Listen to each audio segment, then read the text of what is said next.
very shortly. Half past, I will bring you sports. Of course, in the assembly this morning at 9 o'clock, we're looking through another very, very important issue concerning our country. We'll never stop talking about our country.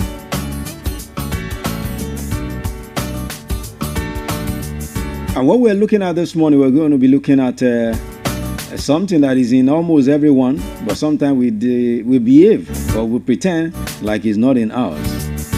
We're talking about tribalism this morning. Tribalism. Is it the reason we are where we are today in Nigeria? When is your tribe that is in power, you keep quiet even if it's doing very badly? When is your tribe that is doing things at different places or positions of authority, you will not talk if it's doing badly? If it's not your tribe, even if he's doing well, you will not commend him. Is that why we're where we are today in Nigeria? That's what some people are saying. Even with the burial of Muhammadu Buhari, former president, people have even turned it to another tribal issue now. And where does this one take us? If an Igbo man can lead Nigeria very well, why can't we give him the support? If it is the Hausa man that can make it very, very well the way we want Nigeria to be, why can't we give such a man the support? If it's Yoruba man that can do it, why would an Igbo man give him the support? But if it's Yoruba man, Igbo man will attack him. If it's Hausa man, Yoruba man will attack Igbo. Igbo attack Hausa, Hausa attack Yoruba. And we say we want to move forward. We'll be looking at that this morning in the assembly. How can we take this in out of our political life so that we can have better governance?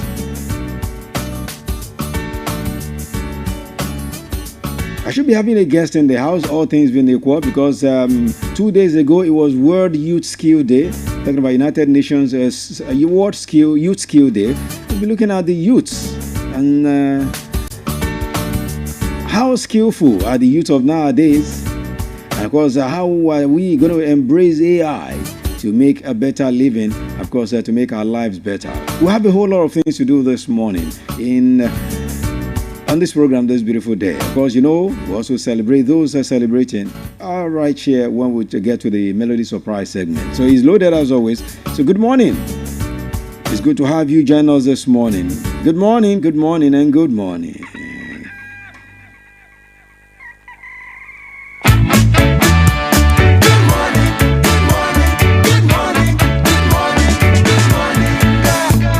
Nothing to do to save his life. Call his wife in. Nothing to say but what a day. How's your boy been? Nothing to do, it's up to you. I've got nothing to say, but it's okay. Good morning, good morning, good morning. Going to work, don't wanna go. Feeling low down. Heading for home, you start to roam. Then you're in town. Everybody knows there's nothing doing. Everything's closed, it's like a ruin. Everyone you see is half asleep, and you're on your own, you're in the street. After a while you start to smile. Now you feel cool. Then you decide to take a walk by the old school. Nothing has changed, it's still the same. I've got nothing to say, but it's okay. Good morning, good morning, good morning. Most definitely, good morning. Good morning to you, good morning. If you're listening, good morning wherever you're listening from. Inside Oyo, outside Oyo. Inside Nigeria, outside Nigeria. Good morning, good morning, good morning, girl. Okay. Each morning, that's one thing you should know. Each morning brings new strength and new thoughts. So that's what you should know. Every time you wake up, you know that there's a new strength for you, new vigor, and of course a new thought. So you need to learn to rise up, wake up, start it afresh, and see the opportunity in every morning. And of course, by extension, every day. See the opportunity in it. Because success is when you wake up each morning and consciously deciding that today will be the best day of your life. If you wake up with such feelings every day, you've already been attracting success to your life. Because one thing is sure, the sun is new every day. So good morning. Good morning. As you wake up every day, have positive mindset. You know, I say that all the time, right? Positive mindset. As you wake up every day, say a little good morning to yourself first before you say a prayer and good morning to any other person. As you wake up every day, have positive mindset. Even if it's going to be red elsewhere, it's going to be green and it's going to be lovely, around you. What such mindset do you wake up with every morning? You need to change it if it's a positive one. Don't doubt your ability every morning because God has made the morning for you. For me, as I wake up every day, I would never let negativity take over my life. Let's take this one. After this, it will be time for newspaper headlines. As I wake up, I won't let no negativity enter my head. Nothing fit to come between me and my daily bread. On my side is green when others they say they red. Oh yeah, they my head.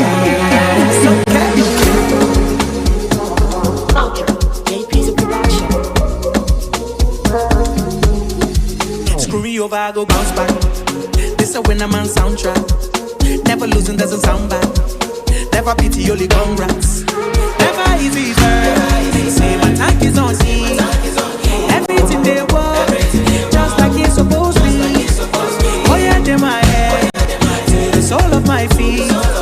Everything they want, just like it's supposed to be. Oh, as I wake up, I won't let no negativity enter my head. Nothing fit to come between me and my daily bread. On my side is green when others will say they red. Oh yeah, be my head. Oh, as I wake up, I won't let no negativity enter my head. Nothing fit to come between me and my daily bread. On my side is green when others will say they red. Oh yeah, be my head. All I do is win with me.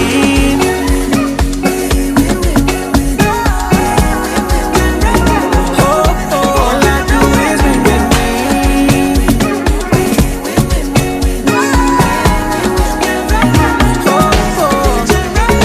I don't think anything can never go wrong. Bad as bad, I go come out strong. Made many mistakes back when I was young. Just lost in the dark, now I see the sun. Whoa, any spell with them cast up on me. Don't miss road, the game is over. It's another day and I'm feeling lucky like a 4-leaf clover. Never easy, girl. Say my tank is on E. Everything they want, just like it's supposed to be. Oh yeah, they my head, to the sole of my feet. Everything they want, just like it's supposed to be. Oh, as I wake up, I won't let no negativity enter my head. Nothing fit to come between me and my daily bread. On my side is green when others will say they red. Oh yeah, be my head. Oh, as I wake up, I won't let no negativity enter my head. Nothing fit to come between me and my daily bread. On my side is green when others will say they red. Oh yeah, be my head. All I do is win with me.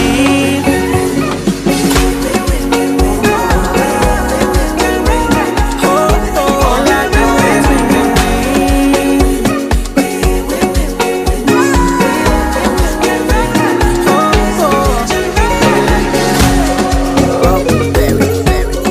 with All I do is win. What about you? That's a mindset that you have every morning. All I do as I'm going out, I'm going to win. Nothing can make me lose my winning ability. Let's go to newspaper headlines right now. That's right, this morning I have the Punch newspaper, the Vanguard newspaper, Daily Trust newspaper, Daily Post newspaper, as well as the Sun newspaper. Let's begin to look through these headlines one after the other. Of course, let's start with the Vanguard newspaper this morning. Of course, the banner headline on today's Vanguard newspaper is all about Atiku. And it says, 2027, Atiku's exit won't affect our fortunes. This according to Sheyi Makinde of Oyo State, as well as Bode George, former national vice chairman of the party. Okay, so that's the banner headline on the Vanguard. 2027 Atiku's exit won't affect our fortunes. PDP, Makinde, Bode George. Okay. And of course, this one also, Momodu dumps PDP, joins ADC. We have been expecting that one too. Dele Momodu has also decided to dump the PDP. Shetima, Atiku, Obi, Kingibe, Rada, Zulum, El-Rufai, others pray for Buhari in Daura. I told you about that yesterday, right? Talking about the Fidao prayer. FG suspends the online application recruitment into paramilitary. Yes, FG suspends online recruitment application recruitment into paramilitary services. So don't let anybody scam you. Intelligence gathering. NSCDC certifies 250 personnel in sign language. Okay. And you also have this one still from the Vanguard newspaper. Misconduct in discipline. 151 senior police officers face disciplinary committee. Okay, that's the story coming through, talking about the police. And pray for Buhari's soul. RTAN tells members nationwide. Okay, and still taking headlines from the Vanguard. Court strips Transport Minister CRFN regulatory power over license customs. Okay, that's a story coming through from the Vanguard newspaper. Court strips Transport Minister CRFN regulatory power over license customs. That's a story. This one will concern those who are into freight forwarding. FG target 4,000 megawatts in 18 months with efficient power grid. And of course, the health insurance expanded to over release. Health insurance expanded to cover and release with HIV, TB, that's tuberculosis. That is according to National Health Insurance Authority, Health Agency. Okay, you also have this one. APC labels Atiku's PDP exit ambition without principle. APC labels Atiku's PDP exit ambition without principle. Adeleke is political orphan, begging to join APC. Omishore is the one talking there. Anyoku Obasanjo, Ata Pandev, others demand a new people's constitution.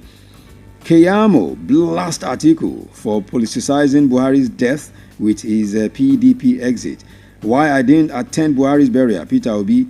And you also have this one. 10 most difficult places to live in the world. Where are they? Check that out on the Vanguard newspaper. Nigeria's inflation rate declines a third consecutive month to 22.22% in June. Turkey warns of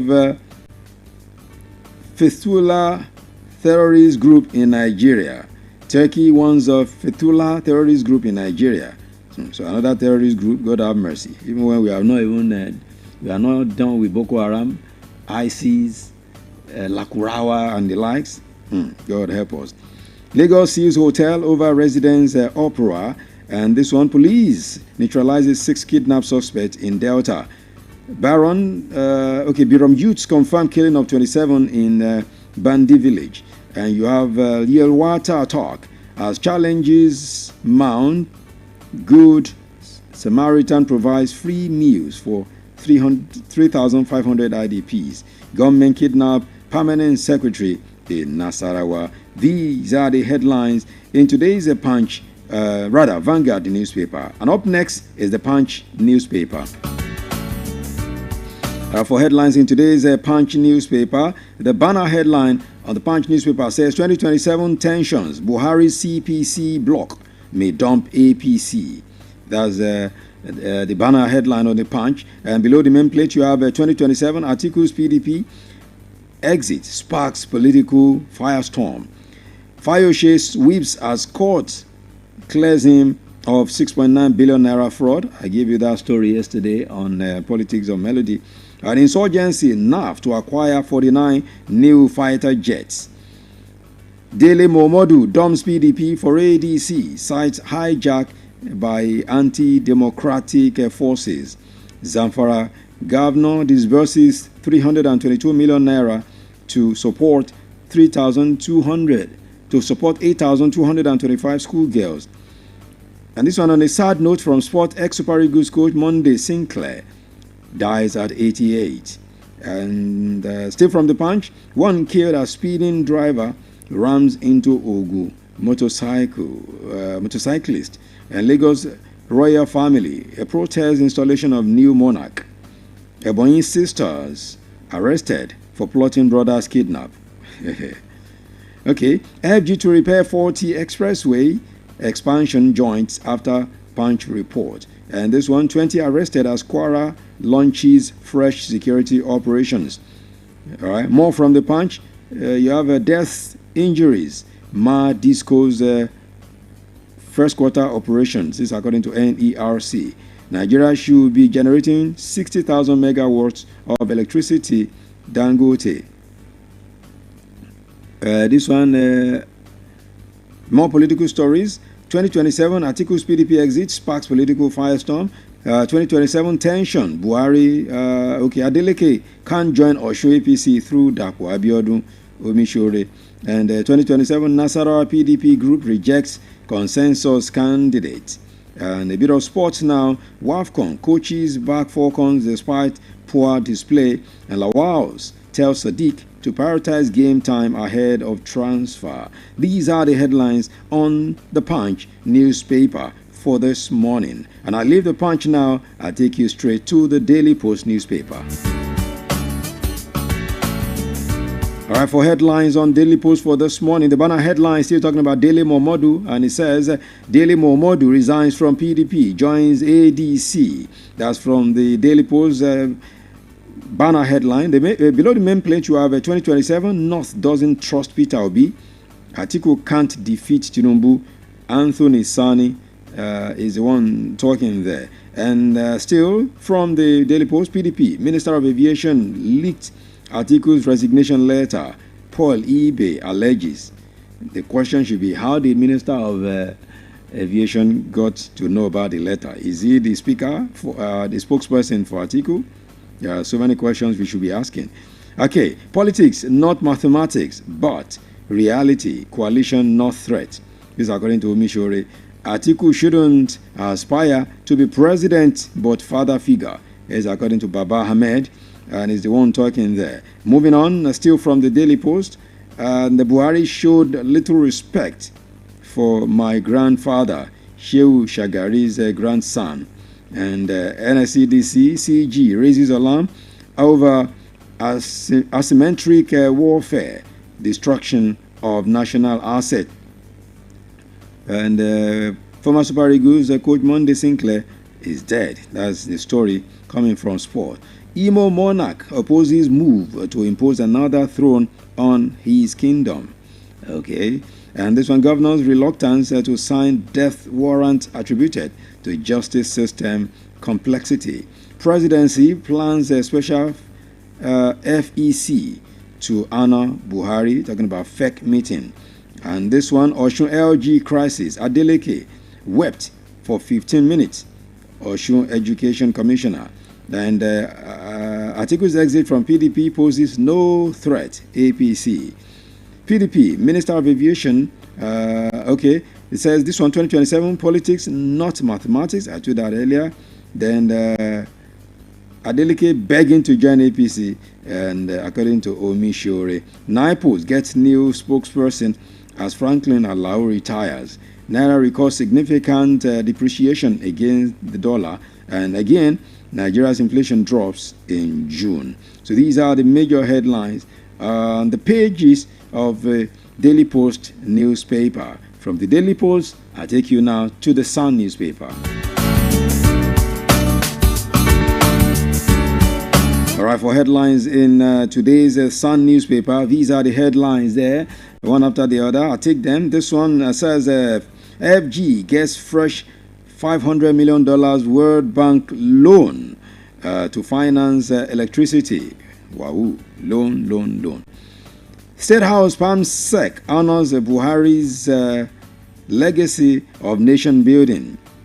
INEC warns the political parties of dangers in submitting candidates wrong particulars. Atiku's resignation. Anyawu's restatement. PDP's preventable death group. Okay. I take it out again. Atiku's resignation. Anyawu's restatement. PDP's preventable death. This is according to group. Ocean 2026. Baba Yemi laments neglect of rural areas. Promises good attention if elected. Why many SMEs collapsed. Enang, ex-NIMN boss, and OT task Ohaneze on moral values amongst Igbos. FG vows to end fish importation, boost local production. Why Nwoko is championing Anioma state creation. Landlord cries out over alleged attempt to hijack property in Abuja, accuses police of complicity. And you also have this one, still from the Daily Sun. 2027, supporting Tinubu with sustained peace, stability, development in Niger Delta. And it's according to Otuaro. And NLC, TUC, NUJ, others tackle Von DG over alleged victimization of staff. And the Inter agrees the personal terms with Lokman. Gives a bit of sport. And PDP, Atiku's resignation, politics of 2027. And why ADC can't stop Tinubu. Fenerbahce makes first move for Ndidi. So that's from sport. Of course, these are the major headlines. Okay, still more headlines from The Sun. 2027, ignorance, not politicians. Biggest threat to democracy. FAACA. Aisha Buhari were divorced before his death, claims Farouk Perogi. Yeah, Farouk Perogi is bringing this controversial news this morning. How true can that be? Muhammadu Buhari and Aisha Buhari already divorced before his death. You know, people were wondering, I mean, their relationship sometimes, how it went, especially when Buhari was outside for treatment, and immediately Buhari came back. That was when Aisha went to stay in Dubai for months. Well, anyway, husband and wife matter, you don't put your mouth. Okay, Buhari FEC holds a special session today. So it's going to be happening as FEC will be honoring the late president today. PDP, Atiku's exit means nothing, says Sheyi Makinde of Oyo State. This one, I'm getting better. Ikana assures Nigerians. We appreciate God for that one in his life. Talking about Kadiri Ikana. We pray we don't lose that one too. We just lost Monday Sinclair. So Kadiri Ikana has also been very ill in a hospital in Edo State. So I just hope he's better. Okay. So these are the major headlines that you have on today's Daily Sun newspaper. And by extension, the headline segment of the show this morning. This is how we end the headline segment of the show this morning. Let's leave it like that, and let's move away to some other things. Now let's have a breather. When I return, we'll be looking through sport, as the guys will be joining me here. I'll be talking sport and looking through what's happening in the ever exciting world of sport this morning. So many things happening. WAFCON still on, and so many other things to talk about in the ever exciting world of sport. Let's have a breather. My name is Pretty. You call me the finest. And I'll be back at the other side for sports.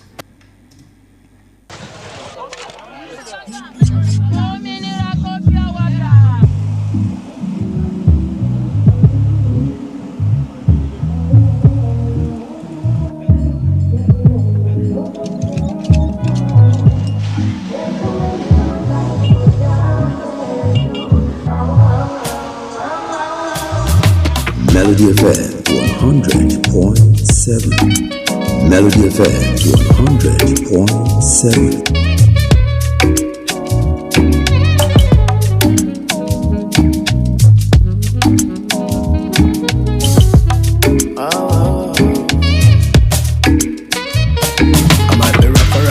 Maybe yes, I keep it nappy and I do what make me happy, and nobody can deny me that I'm blessed. I might be rough around the edges, maybe yes, I keep it nappy and I do what make me happy, and nobody can deny me that I'm blessed.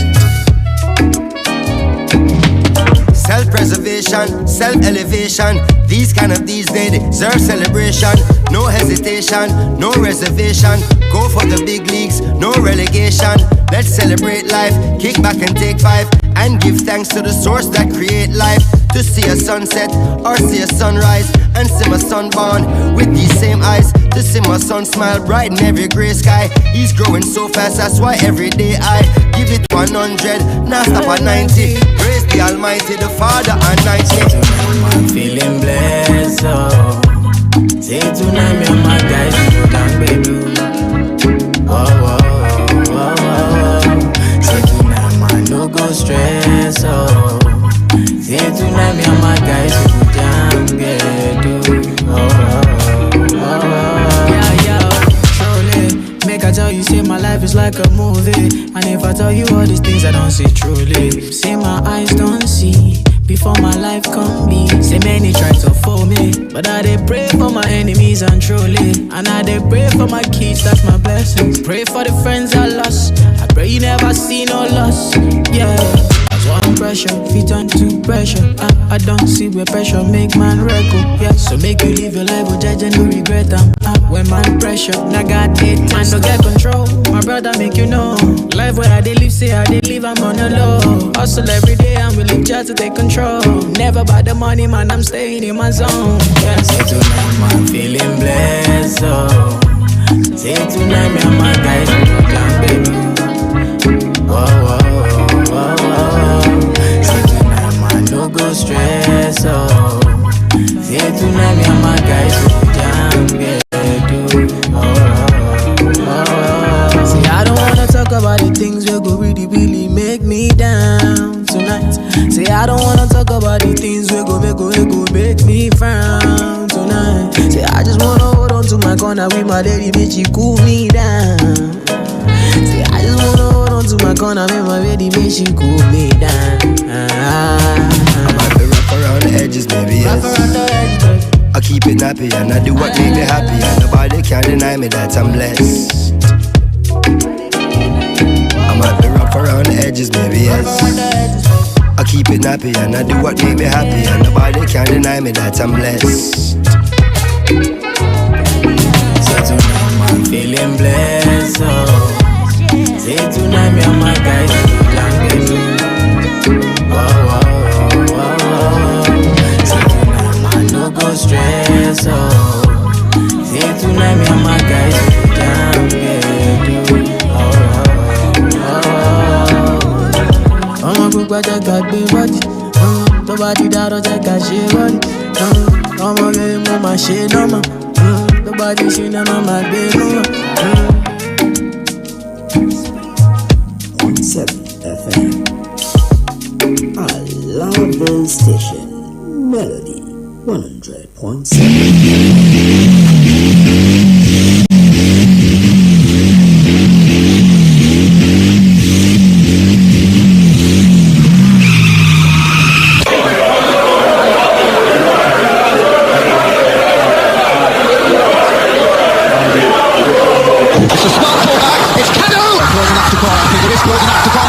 Looking to probe from deep in out. That's a smashing ball, it's Martins! Josie, your ball, a good ball. And it's pushed down to the bow! Single Odesi. Sensational! What a wonderful finish! That is the most embarrassing own goal. Oh, what a goal! That's something out of nothing! He struck it sweetly! And does he ever score ordinary goals? They're all copybook stuff!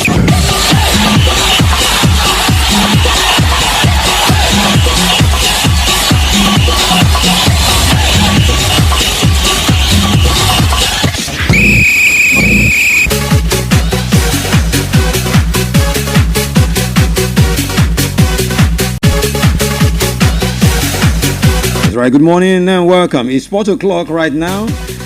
It's the time when we talk about sports.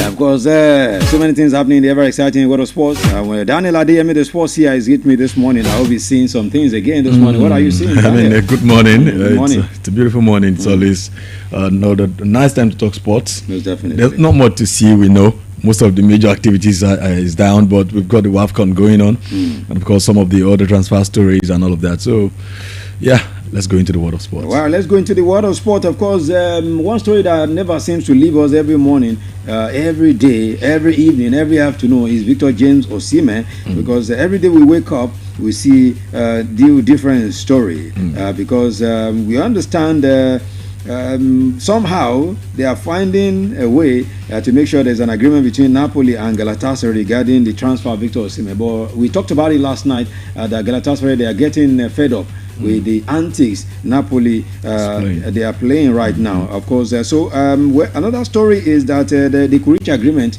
any moment from now for the transfer of Victor Osimhen.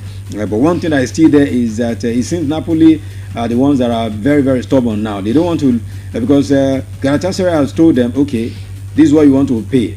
You want to sell, no problem, we'll pay. But we'll pay this amount now, then later we'll complete the payment.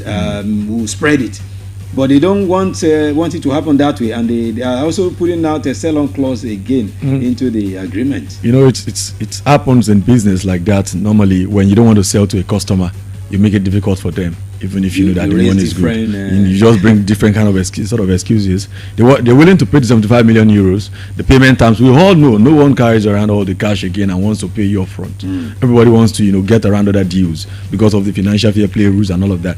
So that's why most of them will say, let's pay you 40, we play others across the year, so they can do other business. If they spend the whole 75 on Victor Osimhen, they won't be able to do other deals in the summer. So Napoli are not trying to understand that, because maybe because of the relationship with the player, they want the player to feel on the edge, maybe until the last day of the transfer window, before the player will have a rest of mind. And the message is already clear. But I feel going forward for Napoli, they should also send a very good message that they will not be a bitter loser, or should I say, they will always wish players well in case anything happens, because Osimhen won't be the last player they will have in the club. Exactly. This kind of things will happen, but eventually the club also they need to rise above it and be professional about it. You've passed your message. The player has been in limbo for like 2 seasons now. So this is just the time for it to say, their plan that didn't work that time when he suddenly sealed that move to Galatasaray. That's now they are trying to let it know that, okay, you not going last summer was not a mistake. It was intentional. We're going to make it happen again. And it's 1 year left on his contract, but nobody will want Osimhen to be lying around, playing with the reserve teams for the next 1 year. They just need to, for goodness sake, reach agreement with Galatasaray, whatever it is, even if it is just a 2-term payment, let them reach agreement. But if we check very well, Daniel, Napoli seems to be very, very, I don't want to use one harsh word we use on the street of Nigeria, but if you check, after Maradona, no player has been bigger in terms of what Osimhen has achieved for Napoli. Since 30 years now that they achieved it with Maradona, no player has come close. So how can you now treat somebody who is supposed to be one of your best, if not the best player? Yeah, we've seen the likes of Edison Cavani, Laberti, but none of them won the Scudetto for them. Exactly. So what actually made Osimhen very big was actually winning the Scudetto for them. And, like I always say, whether you like it or not, our color will always be something that, So the color is the problem. The color will always be the problem. There was a concern about him not getting the player of the year, and Kvaratskhelia being raised above him and all of that at that time, and that was another. Even when everyone knows that he was the one that actually led the the campaign for them. But eventually, it is what it is. Osimhen did not make the case also easy for himself. When it is not your father's house, you have to watch how you walk around in that environment. He goes around, doing the way he likes. Started from the penalty issues, started from you having issues with your teammates, he basically spoiled the whole thing for himself. And now that the president himself is taking it and saying, you know what, it's between me and this guy now. It's making it very difficult for the guy. I just want Osimhen to learn from this, because eventually if you get out of this, he needs to learn going forward to know that in professional deals, you don't have egos. You don't have anything sort of personal interest. It's just about papers. Whatever you sign is what you go on to carry out. So for me, Osimhen needs to really sit down and see what he can do, whatever compromise he needs to reach. But by now he should not be looking at Galatasaray alone. He should be talking to his agents. Okay, guys, be exploring other options. Because eventually, if you put in all your eggs in one basket, if Galatasaray eventually get frustrated and say, you know what, Victor, we've tried our best, we're very sorry, you're a good guy, But eventually, right now, we have to start our own preseason. Morata, come back. Victor, nice meeting you, nice knowing you. Bye-bye. Sure. Where is it going to be going to? Eventually, it will now be another loan issue. Let's explore that option. Can we go to Saudi and all of these things? So Osimhen needs to, at this point, let his agent explore the options. Agents can offer you to clubs. Ready to cut down your own wages as well, like other players are doing, just to get by. 1 year in your contract, you can just sign it. This 1 year, I'm taking this wage. The coming year, performance base, I'll take increase and all of that. So for Osimhen, I would advise him not to put his egg in one basket, because the way Napoli is going is like they want to frustrate these guys. But if it's more than just one bid on the table, I'm very sure it will become very unfair to them, and the whole world will be watching them if everyone is coming and they are rejecting them. So Osimhen should do better than just trusting in Galatasaray to get him out. From because these are the two biggest guys we have in football now, from Osimhen to Ademola Lookman. Of course, the news came through yesterday that he has agreed personal terms with Inter Milan.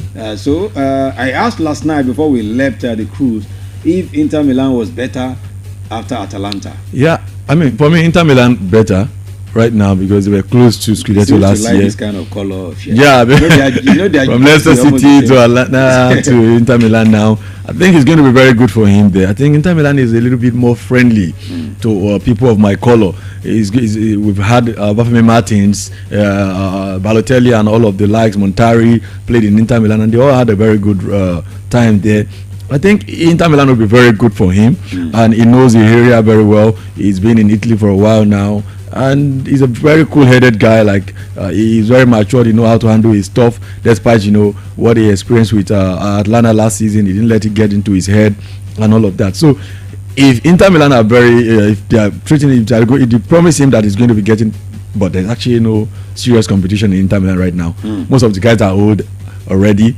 I feel he's just going to go straight right into that team and be a regular starter in Inter Milan. So for me, if the deal gets over the line, it's a very good one because we get to see him in Champions League next season. Okay, just I want to use this story to link what we said about Victor Osimhen, that he should start looking for options. I said it here that Jackson should start looking for options, and I think his agents are doing a great job now because they've known within themselves that look, there's no place for this guy in Chelsea. I mean, he'll be the third when it comes to selection of strikers. He cannot bench Dalap and cannot bench Pedro. Eventually, so they started looking for options for him, and we understand different clubs still from England. From England, that's it. And most of these clubs, most of the news we are hearing, most of the times it's just agent working. Of course, his agent will be making things work. Making calls, moving up and down. Any small thing, put it in the news. Any small thing, put it in the news. If anybody just flash us. If AC Milan just flash before we even put in the news, they pay media to do this. Just let media keep putting his name everywhere, so that will be relevant. So once his name is everywhere, other clubs will start saying, this one that everybody is looking at Jackson. Is there something we are not seeing? Exactly. How much is it going to cost us? Let's explore as well, and that's what a very good agent should be doing for you. And at the same time, we all know that why Jackson is also making this kind of rounds is because he's playing in Chelsea, playing in England at the center stage, like we always say, for Victor Osimhen. And it counts a lot. If he leaves Chelsea, he's not going to go from Chelsea to West Brom or to Burnley. He's going to go to another top team. Because they all know that when a player leaves Chelsea, they know the pressure in Chelsea. People say, why do Arsenal always sign Chelsea player? Because they know that anyone that survived the heat in Chelsea can do better elsewhere where the heat is not equally the same thing. That's why we see most of the Chelsea players in AC Milan and all of that, all of them go on to do better because it's a little bit better there. They are more cool-headed and they can do their stuff. So for Nicholas Jackson, he's done well. It's not done so bad for Chelsea, in my opinion. It's not done so bad for a player working from La Liga, a player who's not a regular starter in Villarreal to just come into Chelsea, and under 2 seasons it's because Chelsea fans now, we've seen better. Yeah, that's right. That's why all of a sudden he scored double digit. He scored a double digit last season also. Bigger than Drogba's first season. Yes, so he's actually been better than Drogba in his first 2 seasons at Chelsea. But football has advanced, everything has changed and all of that. Nobody will wait for a player who is at his age, for the next 4-5 years before he starts scoring 10, 20, 30 goals. And he missed a lot of chances. But Chelsea fans have been seeing a lot. Joao Pedro came in, 3 goals in 2 matches. Leandela, 2 goal contributions in 2 matches. We saw what he did in the game against PSG. Some very good highlights. So there's no space for Jackson. And I love his agent. They're saying, Nicholas Jackson, it's not only about your food at stake here. My own food is at stake as well. I can't watch you destroy your life here thinking you believe in this dream. Chelsea have made it clear. Because in the Club World Cup, how can you not even get a minute in the final or semi-finals? They do everything. They were bringing in young players. You did not come on. So the club didn't trust you again. You've got red card issues that actually maybe shattered the hope of so many fans in you. So right now, let's explore options. And that's how a very good agent should do. That's what we don't see about Victor James Osimhen. And that's what Victor James Osimhen's agent should be doing now. Explore other options. Don't wait for Galatasaray alone until the deal is done.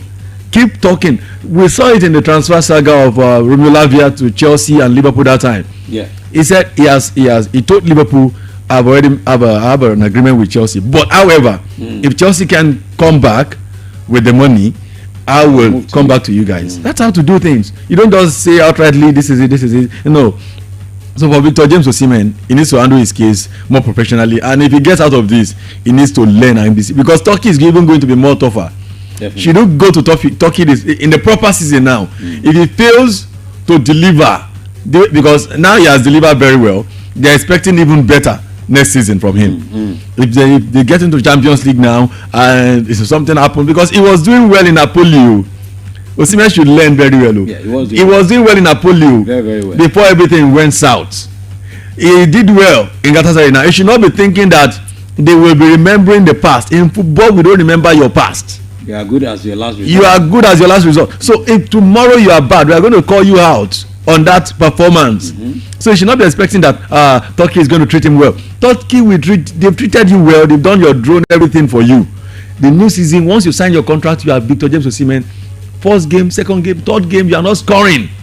The fourth game, you are not scoring, and they are now second or third on the table, and you are just there dancing around. Or you miss a penalty like you did in Napoli. They are going to start saying what is wrong with you, and their own the kind of enmity those ones will have against you, you won't like it.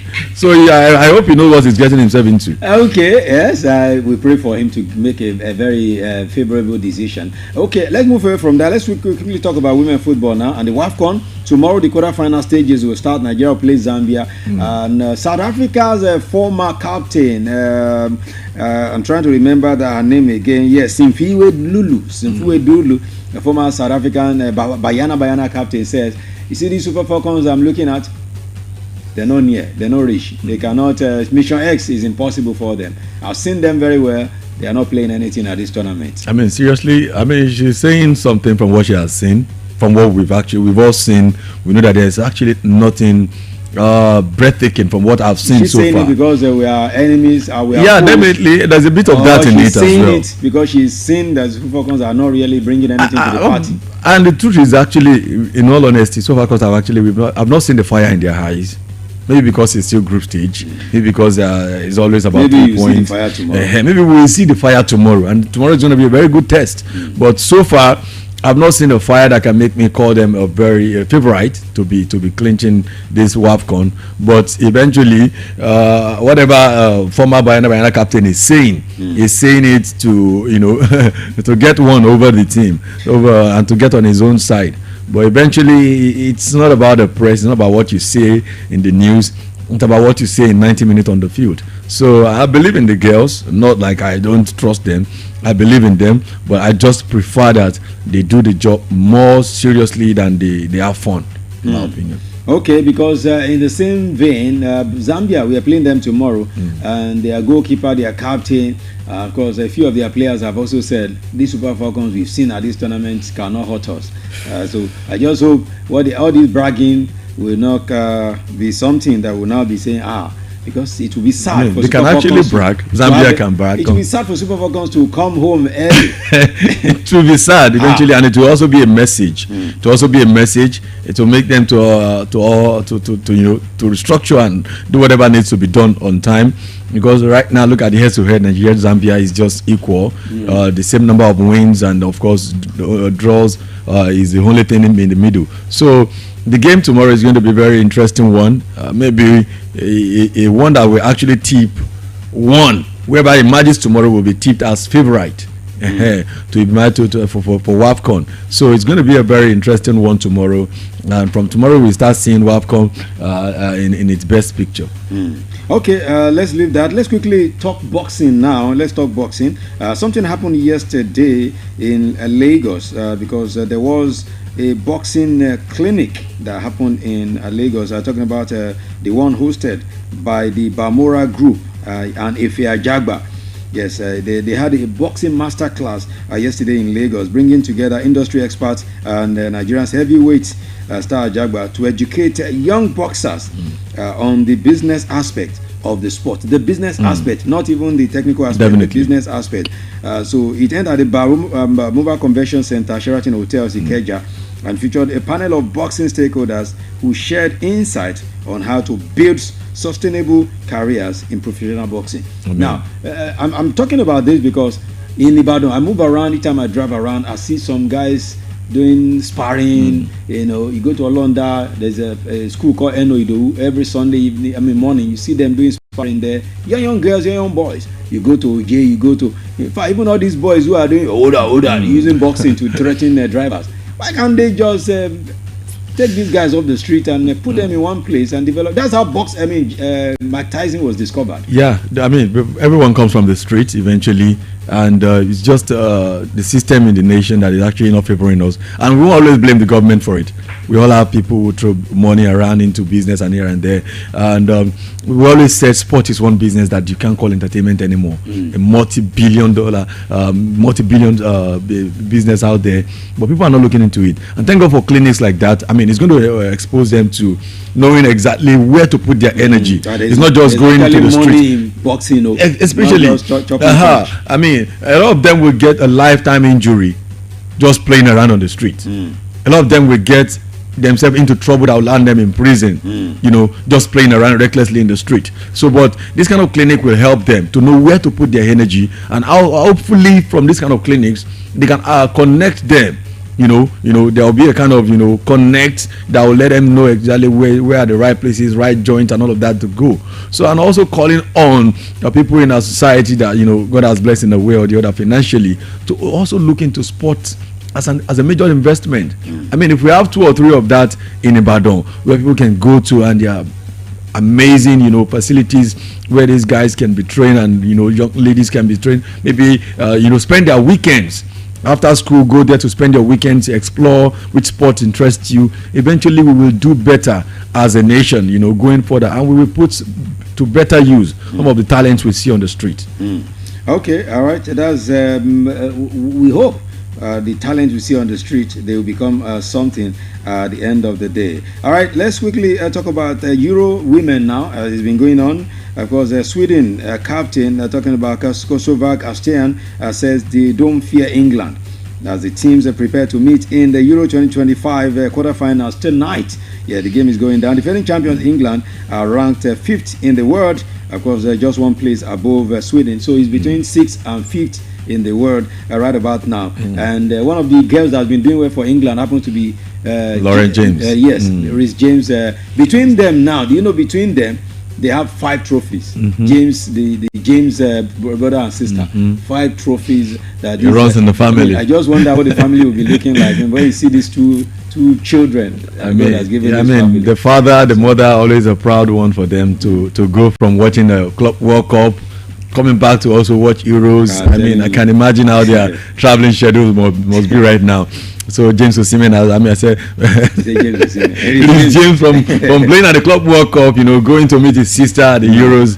It's just an amazing time, and it tells what sport has turned into, how it can actually transform life. But to talk about Euros, I mean, it's going to be an interesting game. We've seen this English side been very, very okay in this tournament so far. They've been scoring, free-scoring side. But when we go to look at their head-to-head, it's always, a very, very tough one. Exactly. But England always just managed to get the edge eventually. They met in a friendly in August. England won 4-0. A goalless draw also in January last year, a friendly match. And of course, Sweden won them last. That was 2018. Yes, in a friendly. And England won the last one in 2022 and 2022. That's of course at the European competition, 4-0. So, but on head-to-head in European competition is 2 wins and 1 draw between them. So it's going to be a very tough one. Okay. It's going to be a very challenging one. But eventually, when you look at the defending champion, England, they've got a very experienced, a very good manager. See how far they went at the World Cup. I think England are the one who are more comfortable now. The one I'll be tipping, not because I have an interest in a player there, but the ones I'll be tipping to get it done, because I believe the squad depth there is better. Okay, yesterday in the one of the quarterfinal that was played, Norway women were defeated by Italy. Italy defeated Norway 2-1. Now, just to let you know, qualifications for Champions League and Europa League, Conference League have already started. Most people might not know. They only get to know when we get to the main.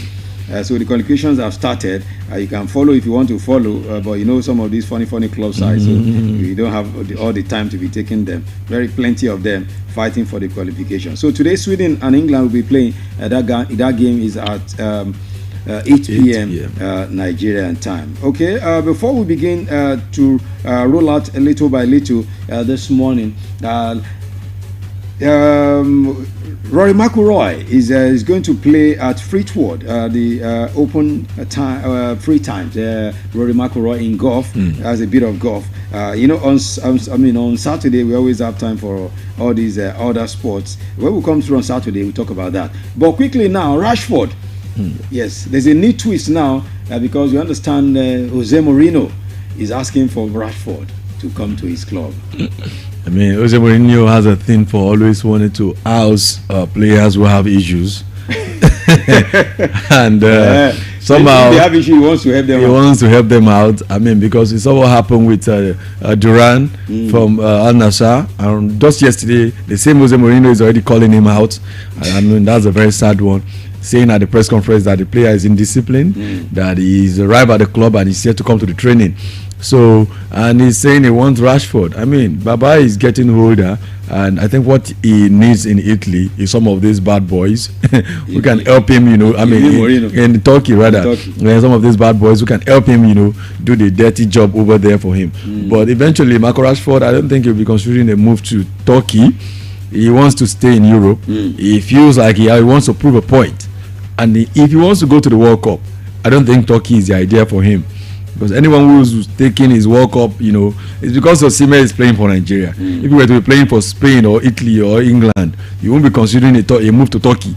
When your national team manager will be looking at games week in, week out. Where will he watch you? But it doesn't matter to us. It doesn't matter to him. As long as you tell the coach sees news on Punch. Oh, Osimhen scored 2 yesterday. Go and watch highlight on YouTube. No, he's traveling up and down. How many games did he want to travel? I mean, so for me, I feel Rashford will not be considering that option unless if he also end up in limbo like Osimhen. At the end of the day, if there's no one comes for him, he's going to call Jose Mourinho that boss. I mean, is that slot still available? Can I still come around? So it's just a lot of players are in trouble right now in their career. These are players, when you look at Marcus Rashford, this is a player we tipped at that time as it's going to be the glory of Manchester United. The next big thing. All in trouble today because at some point in their career their priority changed. When this guy was doing charity that time and he was getting awards. They gave him that.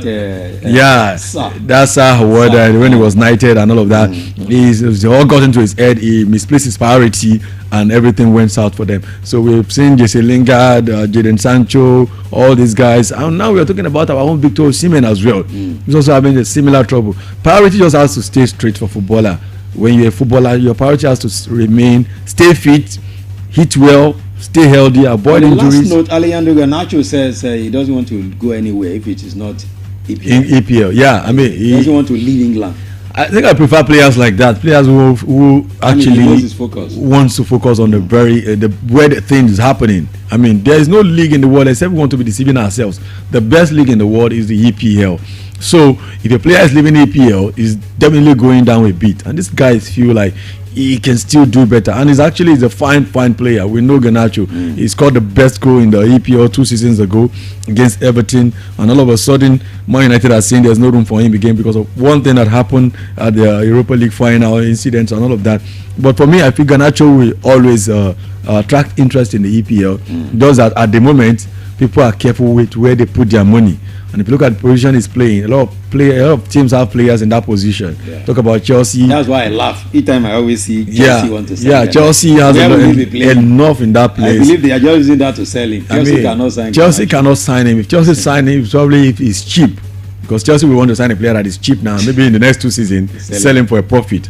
So for like Madueke's case now, it's a profit for them. So for me, he's going to get a very good move, maybe to Everton or Tottenham eventually, but I don't think it's going to be for Chelsea or Arsenal. Okay, let's wrap it up this morning that way, and we'll be back at 6:15 for Sports Cruise later this evening. Thank you so much, Sports Seer, for seeing all of these this morning. It's always I appreciate it. All right, let's have a breather. When we return at the other side, we're going to be looking through in the assembly this morning, this thing we call.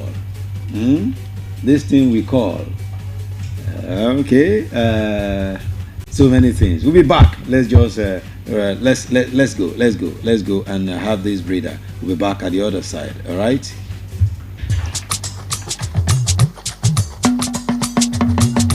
Octane.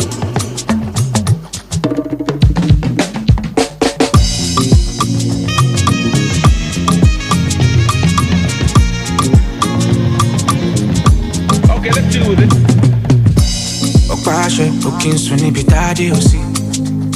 Yeah, tobacco jahat the body wa getting kabisi. Tori o mujuri eno le shala ye maiji. I got them before no be property, so make you try protect your sanity. Kasha dupe, ore wa lopo.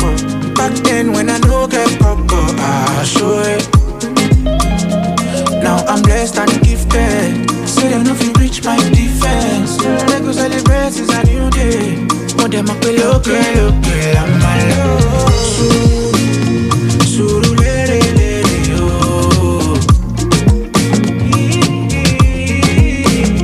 Yeah, so farabale shisha wa jeli kani. Look,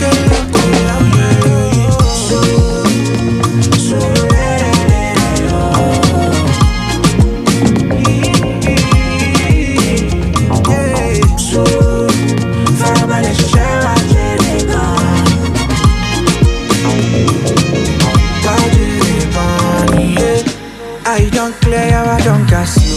You say no be bad, I'm pass you. My brother also make you stay wise, yo.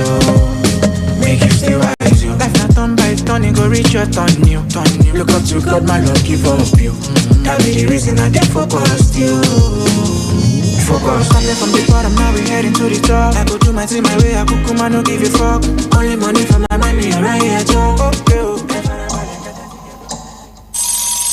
From Melody 100.7 FM, Ibadan, Oyo State, Nigeria. The time is 9 a.m. I love this station, Melody 100.7 FM. Yeah, so farabale shisha wa jeli kani. Look, I'm my love. So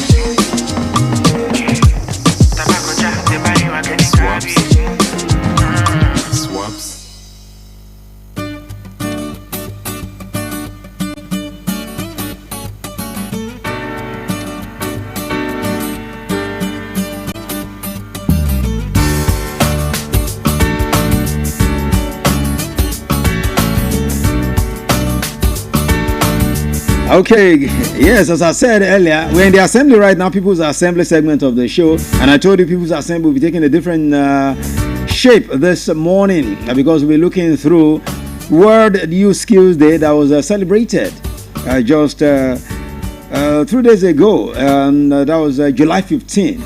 Yeah, July 15, we celebrated World Youth Skills Day, and of course, AI is everywhere right now. And of course, the World Youth Skills Day, celebrated by United Nations on 15th of every year, And the theme for the year this year was actually youth empowerment through AI and digital skills. So as I said, you've been seeing it on our platform since 2 days now. We've been promoting it, that we're going to be having a guest in the house who will be speaking through this thing. We'll be looking through what youth skill day, the importance, how we even take it in Nigeria. Some of the things we need to know concerning the World Youth Skills Day. So this morning, yes, I'm glad to have with me Olufemi. Of course, I like his name so well. Olufemi Adeniton. Yes, we all have it on. For you to be successful, you must have it on. That's one thing that is very, very...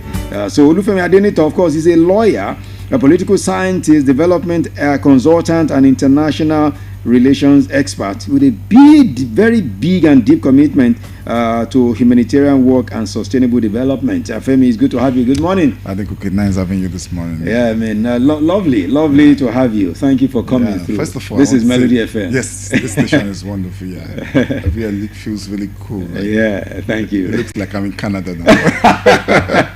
Thank you so much. That's how we roll here. Yeah. Okay. All right. You can join us on socials. Yeah, you see Olufemi Adeniton on social media. On YouTube, we're streaming. On Facebook, we're streaming. Instagram, everywhere. TikTok, we're Melody 107 FM. I can go see. Let's quickly talk about this now. Now, what Youth Skills Day? It was commemorated for United Nations to actually and particularly put a day that will commemorate World Youth Skills Day. What did they see? What was in their mind? So this is a good question. I think okay. Firstly, the world knows that the youths are like the social change, right? They are the agents. So they set that day particularly aside in order to show the youth that they are very important, and for that, so the youth themselves, right? So they have also been in the forefront, right? They've been doing a lot of things. So that day, the World Youth Skill Day, which is a day set aside by the United Nations, is also just to show that the youths are very important. Very important. Some certain aspect of the SDG goals, right? Yeah. So you remember SDG 4, SDG 10, Sustainable Development Goal. Sustainable Development Goal. And in the drive to achieve the Agenda 2030 of the United Nations as well. Definitely. And also the looking at the prospects of how the world could be a better place. And so the conversation around the youth cannot be left aside, right? So young persons particularly, and because when you talk about youth, you talk about young persons, you talk about quality education, you talk about decent work. If what you said now, sorry to cut in, the United Nations sees that youths, they are very, very important. Yeah. Do youth in Nigeria see themselves as very important? Okay, so this is it. The youths are very important. They see themselves as very important. Remember, the enabling environment, the society we find ourselves, right, is where the whole challenge starts from, right? So the youths are prepared to go an extra mile. You see even the breakthrough in the science, innovation and all of that. Even the little, even despite that the system we are finding ourselves, right, in Nigeria environment, we still see the kinds of innovation, kinds of great things happening across among the youth, right? So, and this is why it is easy for the youth to actually be able to replicate the same in abroad, right? We see them doing in the UK, in the US, Canada, elsewhere, and even in Australia. Our youths are in the forefront of trying to make themselves astounding, distinguishing in wherever they find themselves, right? So, yes, the youths see themselves as that, but it's very much incapable when you find yourself in a society like Nigeria that does not really support the youth in the sense, right? So we find the institution where the government tend to like put the youth aside, right? They don't really put so much investment in ensuring that the youth. You and I are youths because you remember when we were back in the day in school, very young people like us, they would tell us that we're the leaders of tomorrow. Yeah. But up until now, we're still they're still telling the ones after all they are leaders of tomorrow. But the people who told us we're the leaders, they are the ones leading us now. So how can we take the charge as youth? How can we take charge of these today, not even tomorrow again, and take charge of the country? You see, yes, the youth can we can still be the leaders of tomorrow, right? Which is when we grow gray hairs. No. Yeah, very soon you will see a radical change would take place. I believe that at some time, right, something will happen. Yeah, you could count on that. It almost happened in the October 2020 during the NSAS. Yes. So the gladiators, as the politicians, they actually know that these youths were prepared. They were ready for it. They were ready for it. So they did everything they could, right, to stop that. So they brought in miscreants to infiltrate those the youth, and that was why you see that the whole thing scattered. Yes. So, but it's just a matter of time, right? So they will still find a way of bringing people to enter, infiltrate into it now. Yeah. But again, this is where we talk about poverty. We talk about lack of employment opportunity, job. So it's very easy for the politicians to use the youth, and also because they use education as they use literacy, lack of know-how as a tool, particularly poverty, right? So they know that if you keep the youth in perpetually not being exposed to things, then you're able to use them negatively for the wrong vice, for the wrong reasons, right? So this is they keep making the people to be poor. They keep making them poor. So this is not about whether the youths cannot. They are still going to. There's still future for the youth in terms of, because I still have very strong hope for Nigerian youths and young persons, right? And I believe that it's just a matter of time. The change we desire will come. And you see, commendation also to the youth, right? Everyone listening to me or listening to us right now, tuning in, you are doing the right thing. You have done well. You are doing well, but you must not give up, because the leaders across have made things quite difficult for us. Right? Okay, let's talk about the theme for this year's World Youth Skills Day. For 2025, the theme actually is youth empowerment through AI and digital skills. I mean, this theme. So how can we imbibe this theme this theme in Nigeria? Our youth here. Our youths here, within our, if you see the little the youths have been able to achieve, I like to say that the youth particularly have driven this. They were the one that were the architect of everything you've seen. You look at the social media now, the content making, youth have been using these AI tools to make their content and all of that. And they've been doing well in that, right? So also look at even the music industry, the art and culture. Yes, the youths have been very useful in that aspect, right? Look at even the creative arts, right? So in everywhere you find the youths doing well, even the IT, right? So, but we at this point, the question now again to ask ourselves is, have the youth done a lot, enough, considering the number of the youth population we have in Nigeria? Because of course, we have over 60% of the population now is becoming youth, right? The young population we have, particularly in Nigeria. Now, have enough of the youth been exposed to the right technology to be able to use it? Because we must talk about grassroots innovation. We must talk about how to scale up innovation. So it has to be from not just the selected few persons, right? Percentage. We must have the entire youth getting more involved in innovation, AI tools and all of that, for them to use it strategically in order to advance the sustainable development we are trying to look at, right? And also because of course you could use in the technology to even for security, right? So I don't know, recently I was doing a research on how to combat insecurity, right? So drones technology again is also part of it, right? So if the youth, for instance, are very much involved in these kinds of access to technology, the information, right? So they could use, for instance, for drones, even in the aspect of blockchain technology, right? The youth also, when they become very much conversant, they could do programming, do a lot of things.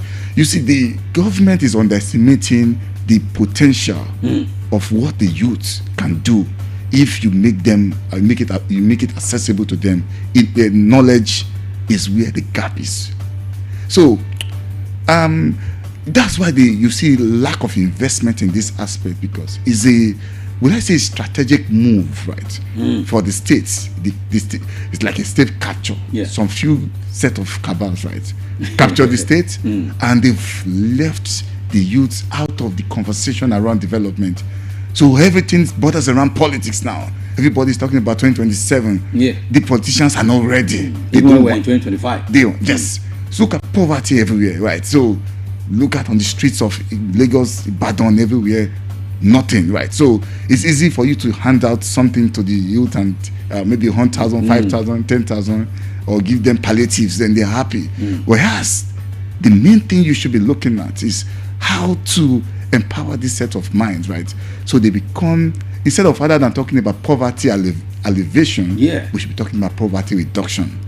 So Poverty reduction, not poverty alleviation. alleviation. When you alleviate someone from poverty, then You have not. Yes. I mean, when you are alleviating, Yes. it's different from reduction. reduction, yeah. So what we are doing now is alleviating, right? You're just alleviating, right? You're just giving them maybe perhaps palliative, give them maybe a bag of 5 kg rice, and you ask them, oh, you find elections come again. Like someone that needs work, you need work. you're right? giving him food. You give him food. When you give him work, you have reduced poverty. You've reduced but when you poverty. give him food, Yes. you are just alleviated. You've just alleviated them. So that is where the problem is, right? So the politician know, and not just the politician, the elites, the gladiators, they are everywhere. You see them Those around. who hold the position of authorities in Yes, Nigeria. they derive joy. They go abroad. They go elsewhere. They see the way it is done in the development. So why is it difficult for us to implicate all those things here? I mean, to replicate all those things that we see abroad. It's just wickedness, pure Wow. wickedness. I see these guys outside, and you see, and they feel like they are so much happy when they prefer this kind of hierarchy systems where the youths are always praising them.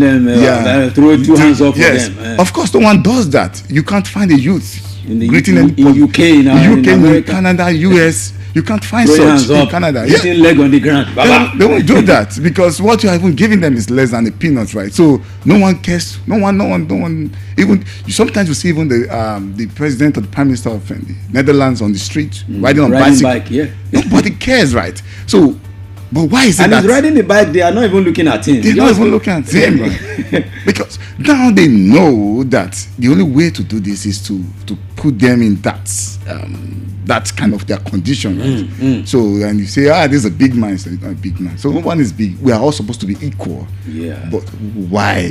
Why is the system still like this? Why? So this is another conversation we should. We'll continue to have. You see, Yeah. we will definitely, this conversation will continue Yeah. because I have said it on this radio station.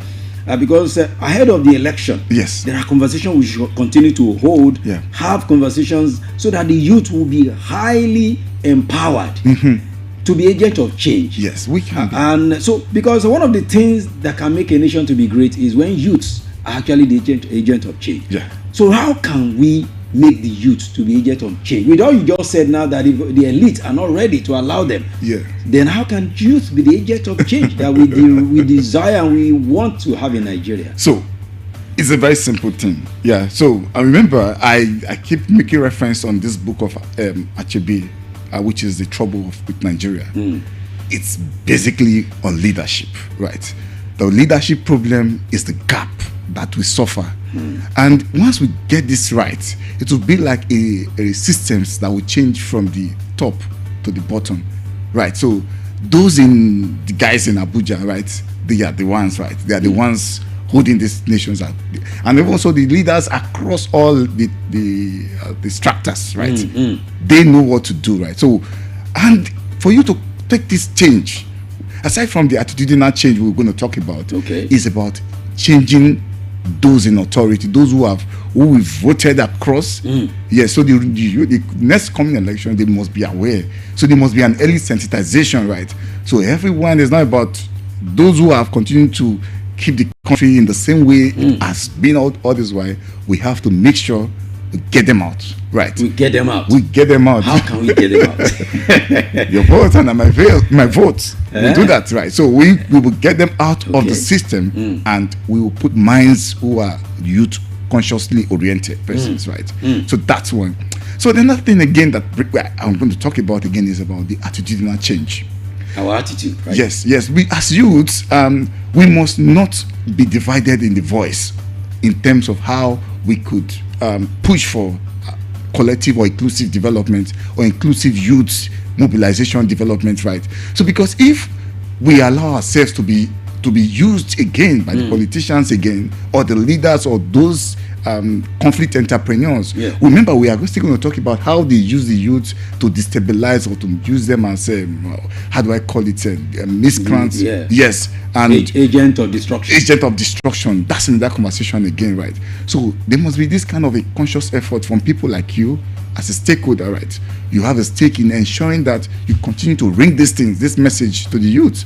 Anytime they listen, they must know that there's a lot you can do rather than allowing yourself to be used again for the next election and cause a lot of if I like to call it destabilization in the political system, right? So there's a lot everyone in the youth can do, right, in terms of the issue of going back now to the technology aspect of the AI tools, right?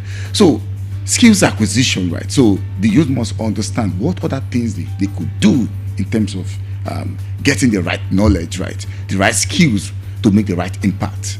So once this kind of, also we need to have this kind of private sector involvement or investment in the process of technology development, right? So because Nigeria has a lot to do in terms of driving itself to the development. So we could, even in the youth from Nigeria, we could have something similar to Facebook and Instagram, rather than we have Facebook in America, right? We have our own. We should have our own, right? We have the minds to do this. Yes, so we just like TikTok we have in China, right? We could have our own, and we have the minds that could be them. That could do that. Yes, and you see the amount of investment in these kind of institutions, because the way the world is going now, is going into the world of AI revolution, right? Industrial revolution, in terms of IT technological revolution. So we cannot be left out in this conversation around how the youth, and we don't need to underestimate the ability or the potential of the youth in order to do this. Remember, these days now, you want to do anything, you just use your even this ChatGPT, right? It could give you anything you need, right? Just a simple understanding of how to use a computer, right? Right. So you don't even need to go far before you learn anything. You don't need to go far, right? So you must continue to be involved, and there must be conscious effort by private sector, concerned persons who are in diaspora and local. And also we must also discourage the issue of the brain drain, right? Because we also find that a lot of our youths now, all what they want to do now is to jackpot. They want to travel. Because as you said, the environment here is not conducive for them. So they want to run away. They will run away, but again, some of them become underutilized, or they are not able to get their full potential, right? If you jackpot, yes, it's good to leave the country, but I like them to leave for the right reasons. Not someone who is an IT personality, someone who is an IT engineer in Nigeria now goes to the UK now and is doing care work. Yeah, so that's where the conversation around is. Do you understand now? So that's it, sir. So again, this is where we what the kind of conversation we want the youth to shift their direction towards. Again, well, we can continue to talk.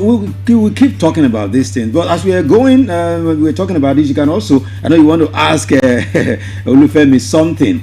You can call the numbers, the studio number. You send messages as well. I'm seeing your messages. I'll be taking them. You are having questions for him. We'll definitely be taking your messages, and of course your calls if they come through. 0702 520 1007, 0705 507 1007. Looking at how youth can be agents of change. Youths that we see up and down around. I mean, all these ones that are taking hard drugs. You see them yesterday. I was on my way home. I was driving over and I saw one. He almost hit us on the road. And people were like, what's wrong with this one? By the time we stopped and we checked, he was high on one cheap drug like that.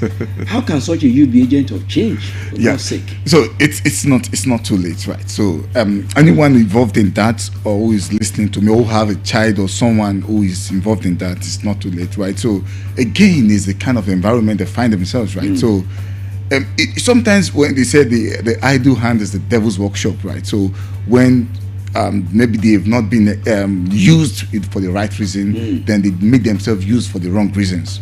So again, whoever is involved in that could always get rehabilitation and reform, and totally the person can get himself back in phase, right? So, but it has to do with the attitude now, the mindset shift has to take place. So once they do that, once they have that mindset shift, then things can be turned around for them. The past president, the one we are just bearing, talking about President Muhammadu Buhari, signed a bill into law during his time, not too young to run. Not too young to run. Up till now, we are yet to see the plenty youths who are not too young to run, because the elderly ones are still the ones there. How can the youths be encouraged, be empowered to be there where decisions are made about their future? Not just old men making decisions for them. Yeah, so it's a structure, or it's a structure the political elites have designed. So it will take a lot of collective mobilization among ourselves, right, for you to be able to, and we must speak in one voice. So what they've done consciously is to bring fractionalization among us.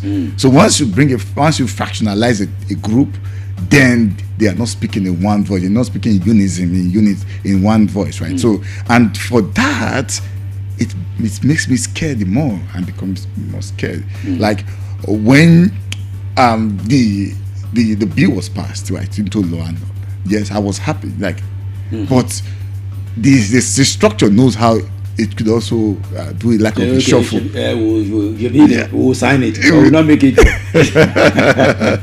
So everything you can only contest on parties. The party do have a structure, and who is the owner of the structure?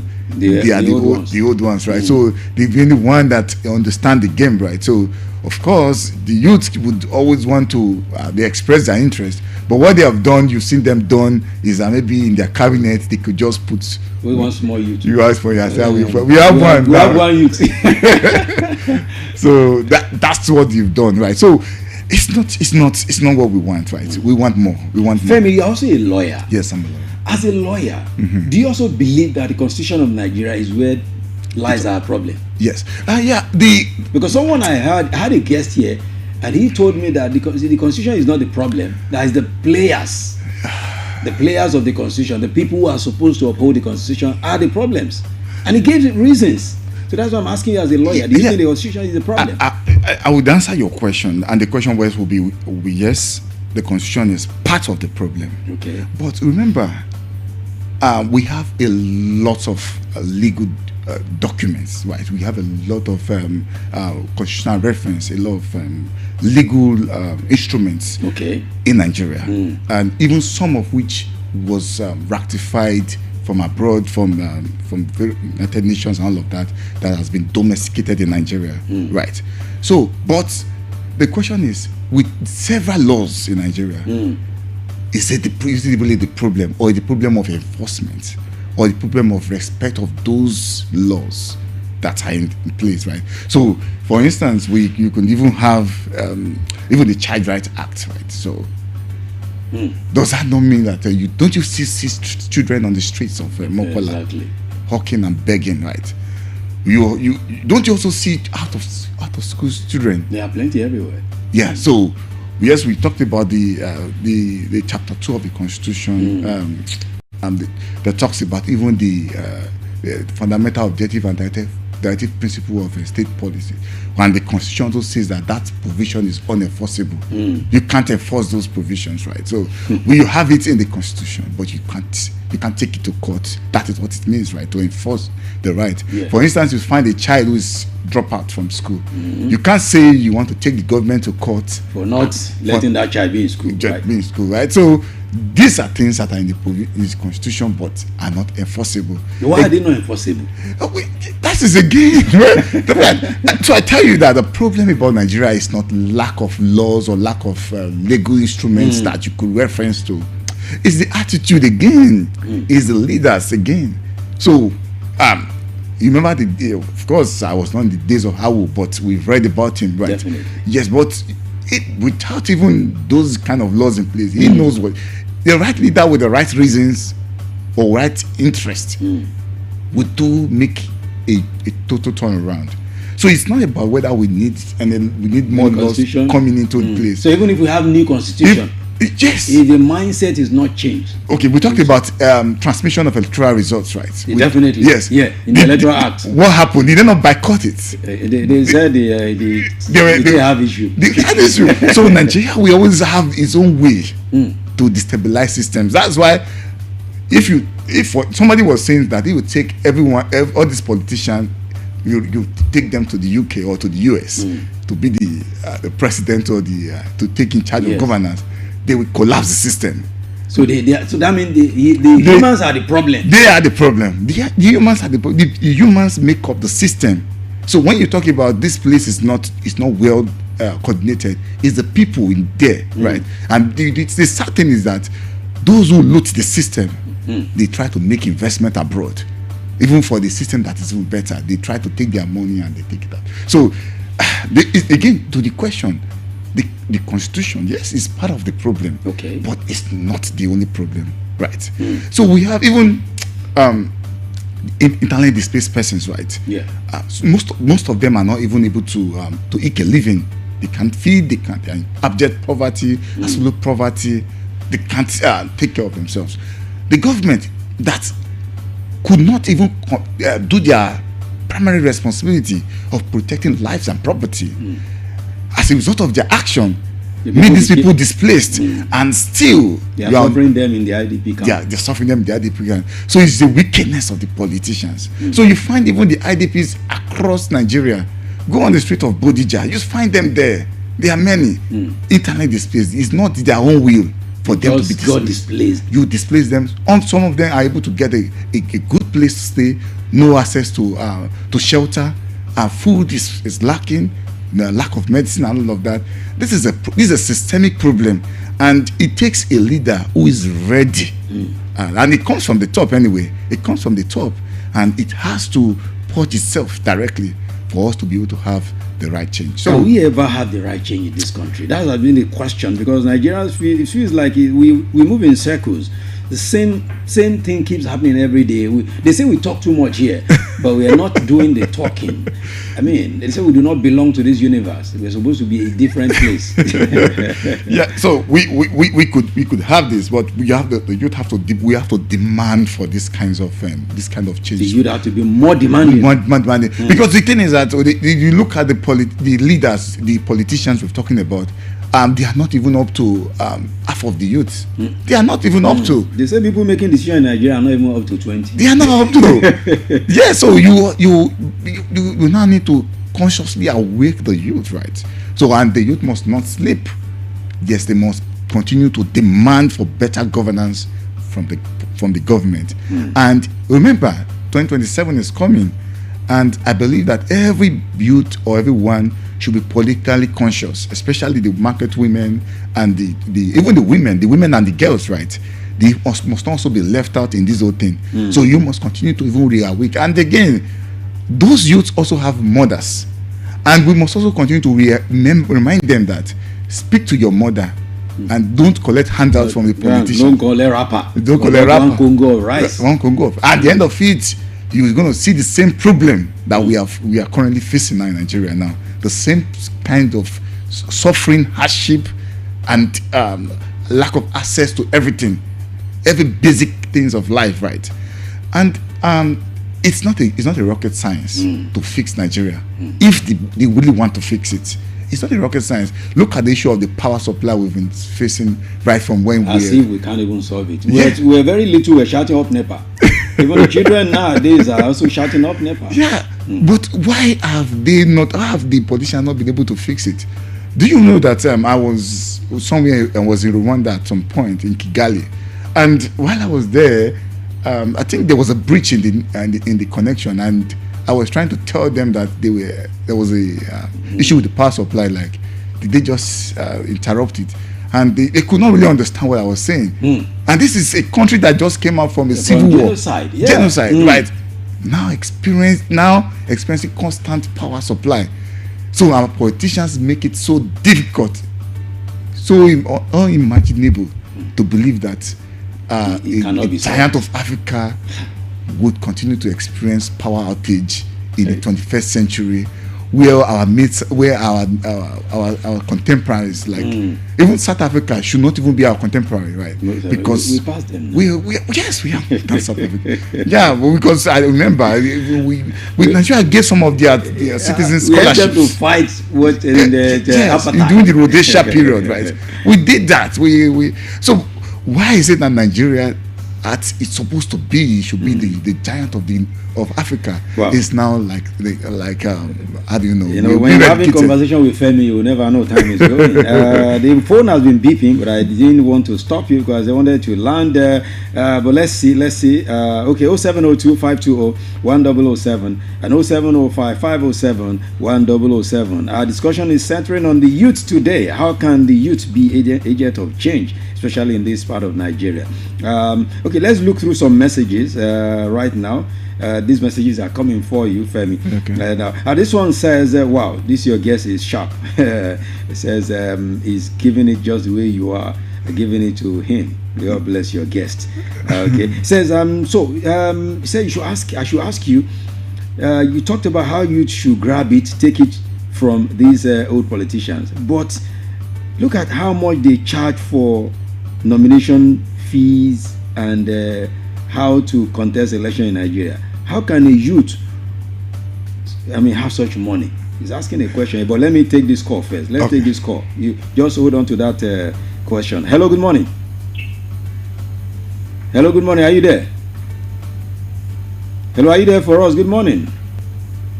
Okay, please do call back. I was trying to get your call. Please call back again, 0702-520-1007 and 0705-507-1007. Okay, so you got the question. Yes. Okay, so I think the question to respond to that, I will say that first, any party of your choice that you subscribe to in the kind of ideology, what they are up to, I believe that the first way is for the youth to register in those party in mass.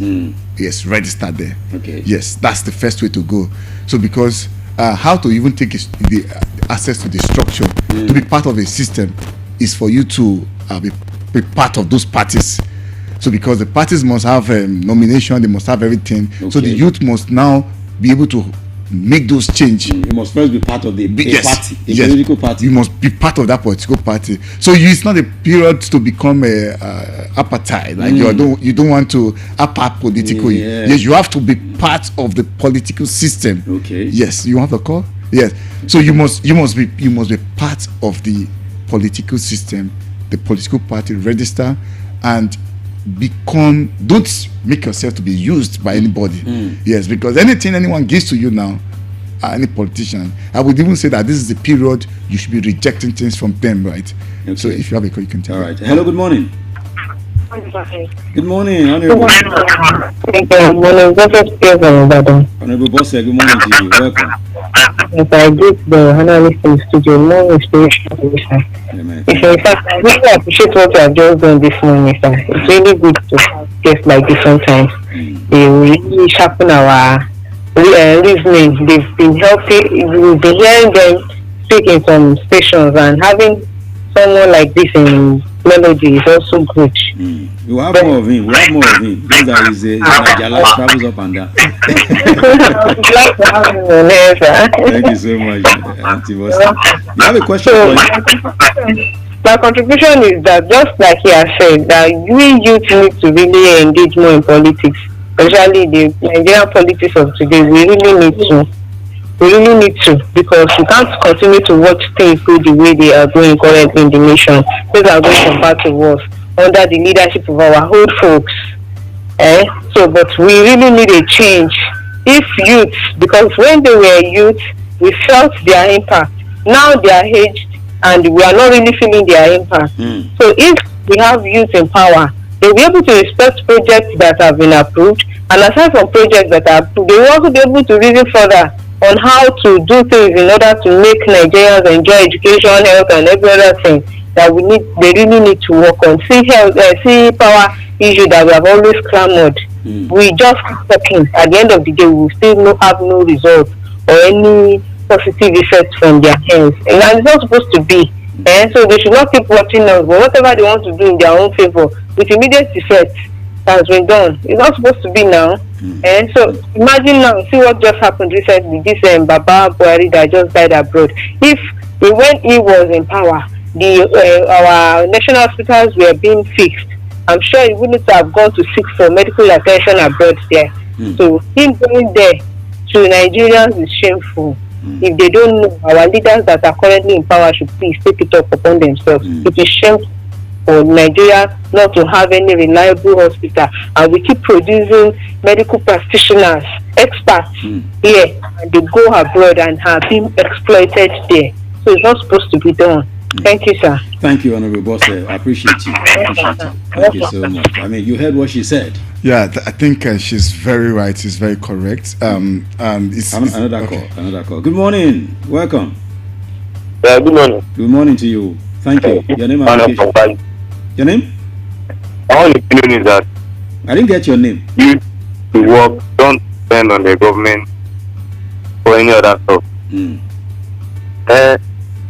The government does not really care about how we do what they want, and they will get what they want. They are now thinking about 2027, but where they are now in 2025. Thank you. Okay, even though what he said was not so clear, but I think I grabbed a lot of things that a little bit that the government is not really, they don't care about anybody. I mean, just as some of the things you said. Yes. That if they care enough, we'll not be where we are today. I mean, so you wanted to react to something earlier. You wanted to react to what Boss has said before we get to the other caller. Because if I keep keeping this call, you're not be able to talk. That's melody for you. Don't be open phone lines like this. All right. So, yes, she's right.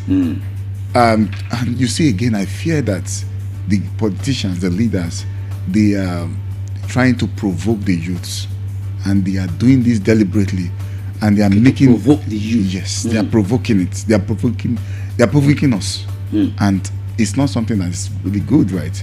And so, and you are making people to be desperate, and this is where desperation comes in. That's why you find various kinds of vices going on. Some of the youth don't even want to be involved in internet scam.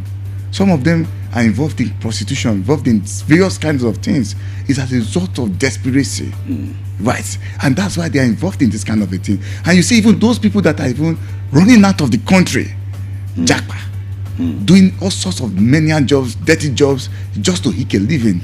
You see, find someone with a PhD, with a master's from Nigeria, going through any routes, just to find themselves abroad, right? And the goal is to see how they could do maybe this care work, this caregiving and all of that, or some of them might even be cleaner. You find them, I see them everywhere when I go. And the problem is why the politicians are happy. I remember, was it not in Gige, the former health minister, when he was being asked about the doctors leaving Nigeria, and he was like, well, he's doing we have so many, they could go if they want to go. A medical doctor like himself. Yes, like himself. Imagine. So this is the same problem. The politicians, and like I said, they derive joy in seeing things go bad, so that they could always use that as maybe their reference for their campaign promise. Remember, elections are coming now, 2027. They are going to be saying the same thing they said last. They've been saying for God knows when. They just go does their book. The same book they used 10 years ago, they bring it back again. I think, okay, if you drive from here to Oyo, you see the very bad roads we have. Take your car, drive from here to Oshun. So, Oshogbo, bad road. Down until you get to Akure, the roads are bad. You see, the power supply is not there. Even all the roads, access roads, they are all bad. If you drive from here again to Owo, what am I even talking about? The roads to Danidi from here to Abuja. It's only when you arrive Abuja that you find that the roads are clean. They are good, right? Because that's the capital. And those guys they don't even fly our roads, right? So they're so much happy, and the only time they're always on their private jets and all of that. So we must, as youths, become conscious, right? And again, it's good to leave the country, right? if those who have the opportunity to live should live right. But the thing is that if for those who don't, you should now become consciously aware of what the politicians are intending to do, and you must tell your friends that these guys, they are trying to frustrate you out, or they are trying to make things difficult or use you for the wrong reasons when it is time, and they will only do that for a short time, because elections will come approximately 6 months. You are done with the process, and when it is on that day, that's when you realize that there's money. Like I tell you, I said it elsewhere in another fora, that all this hardship you are finding that is tough now. When it is close to the election, you will see money. I mean, by 2026, they have all stopped piloting somewhere in the they will now release it. They will release it. You will see it. I'm telling you, across Nigeria. Nigerians will now say, we told you that this person will work. Look at insecurity now. It's going on. So tell me, what is the measure? What are the metrics for you to be able to use someone? The Minister of Defense said this morning that by 2026, terrorism will end in Nigeria. My brother, it's look at, okay, we started with just a little bit of a Boko Haram sect that came in 2009. Now we find that we now have ISWAP. We have plenty of them. We have ISWAP, we have Lakurawa, we have there's one new one that is happening around the Kwara. Because this is lucrative. The conflict promoters, the conflict entrepreneurs, they enjoy this, and they know that the only way to recruit these guys is to tell them that I will give you this, I will give you this. And you mind you that even those ones doing that act, they are not even getting the proceeds.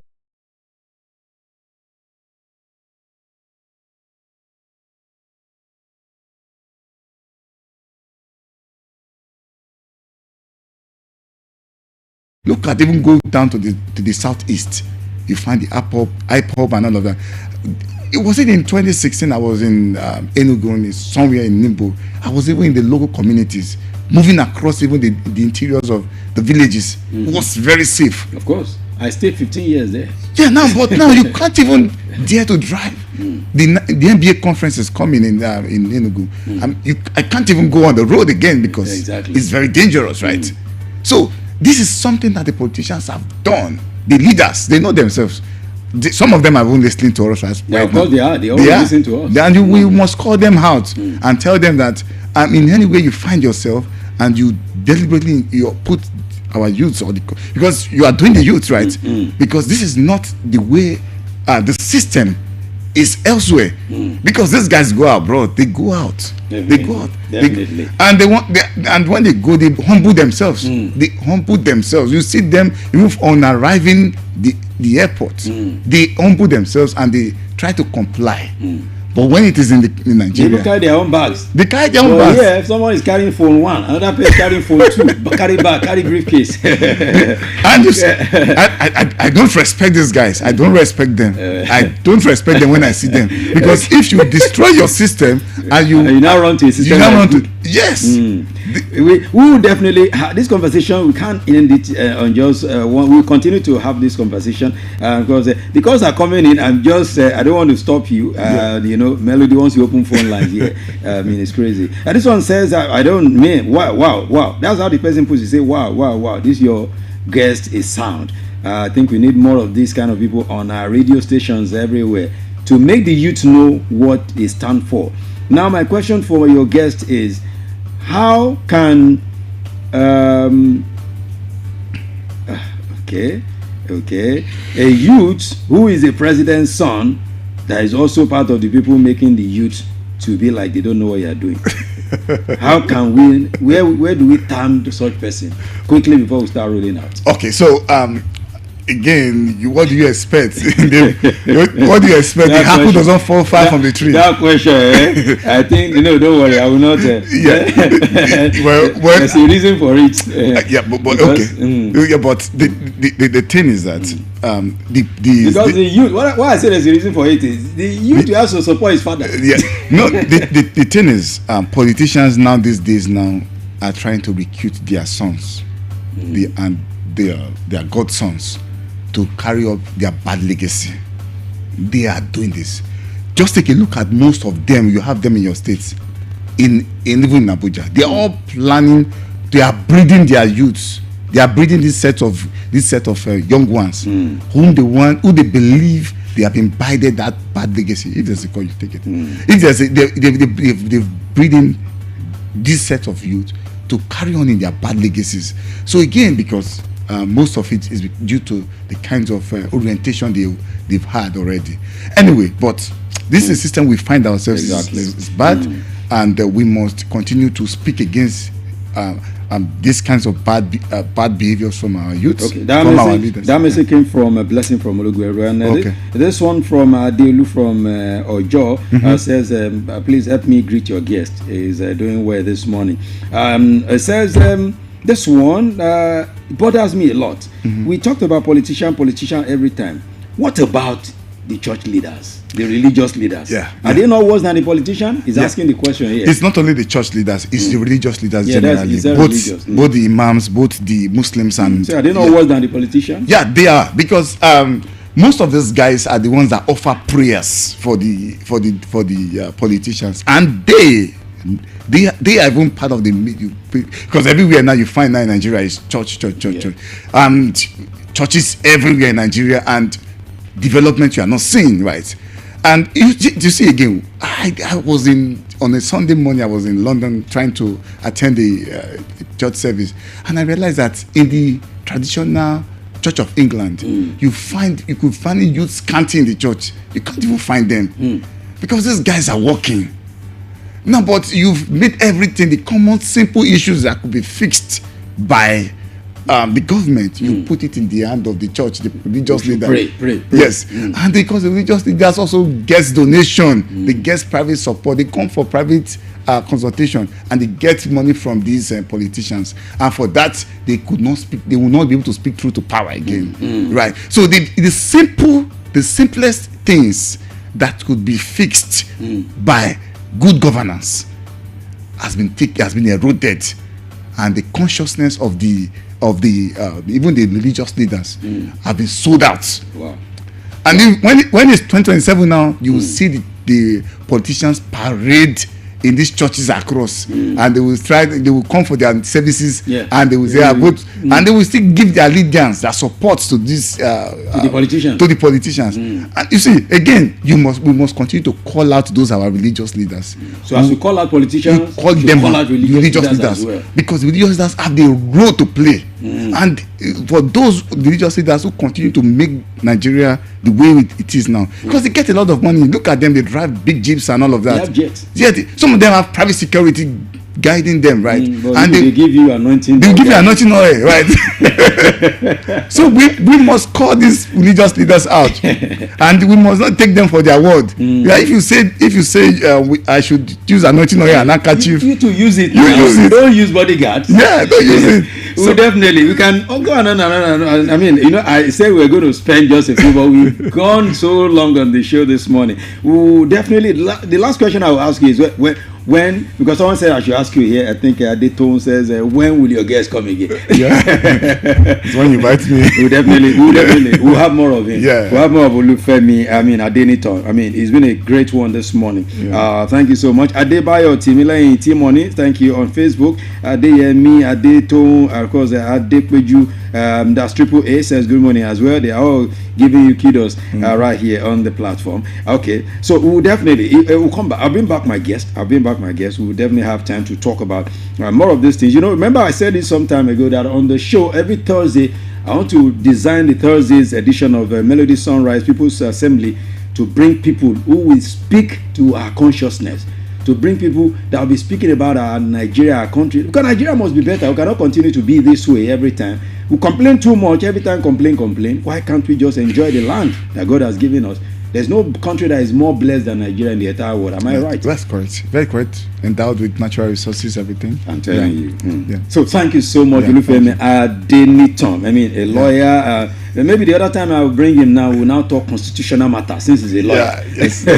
I brought him today to talk about the youth and how the youth can actually be a agent of change in this country that we have. Thank you so much. Thank you. We so much appreciate your presence. Yeah, thanks for having me. God bless you, my brother. Thank you. All right, because to M Black and Marcos, of course, we'll definitely put up, for those who missed this conversation, we'll put it on our social media. You go check it out. And if you miss it, go on YouTube. You see everything there.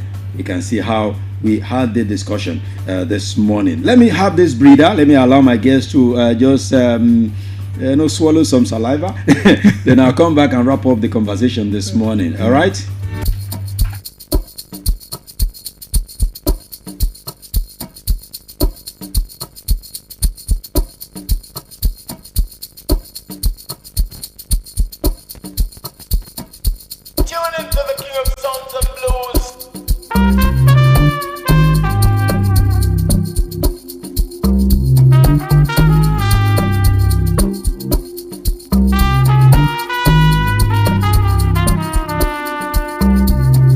Ọlọ́ládé Àṣàkẹ́.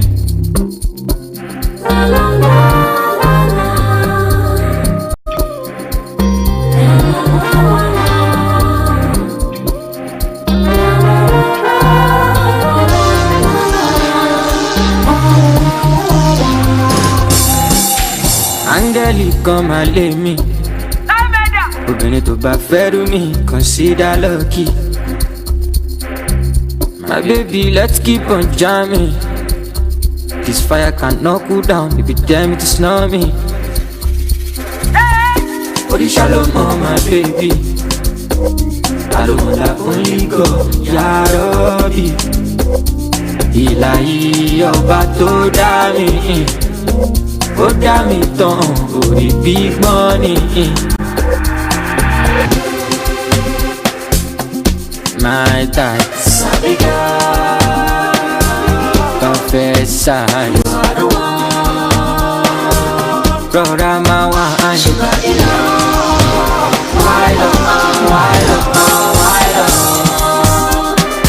Okay. Why love? That's a question from Ashake. Why love? Why love? They say they have love for us, but where is the love? Just like that song from Black Eyed Peas.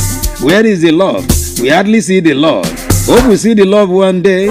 Politicians will always come to deceive us, but somehow there is God. Oh, like Mama P said, there is God. They should remember. Let me be wrapping things up this morning this way. There has been the conversation this morning. Of course, when I rise like this, MC Swagger will be coming and continue the conversation in indigenous language. You know, this is what we do every time. We must get better. Nigeria must get better.